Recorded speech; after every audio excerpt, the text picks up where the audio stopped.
since you guys are the young generation, and you guys are the next generation to also hit the workforce, I'm a little curious.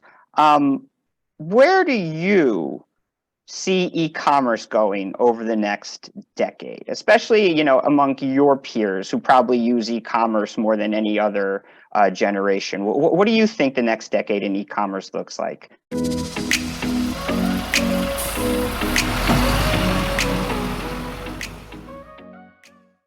I think the next decade in e-commerce is going to have a huge shift because right now, you have a lot of the Amazons, not honestly, not really, but there's Amazon, there's Walmart, Best Buy, all those major, huge distributors.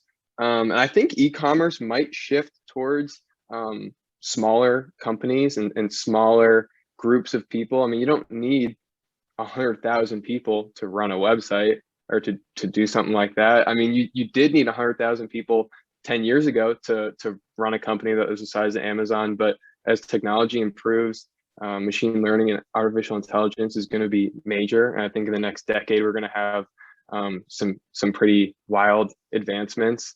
And so honestly, I couldn't give you a definitive answer, but I do think it's going to shift from bigger corporations to smaller groups as the technology improves.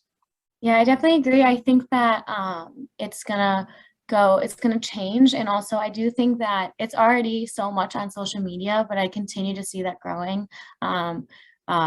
Just on social media in general, having people just find things through social media, like online websites, and kind of purchasing straight through there. And I think that as we move forward, that just more people are not going to be as intimidated by e-commerce. They're going to start taking it on and being successful in it. And I know it's definitely going to grow.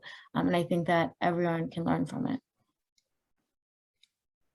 Yeah, I think e-commerce is definitely going to start expanding into other industries. I mean, we start to see it now, like maybe 5-10 years ago, you can only buy things like clothing or random items like that on Amazon. But now, especially during the pandemic, I feel like we start to see a lot of different companies pop up, like Instacart, where they start delivering groceries, so you don't have to go to the grocery store.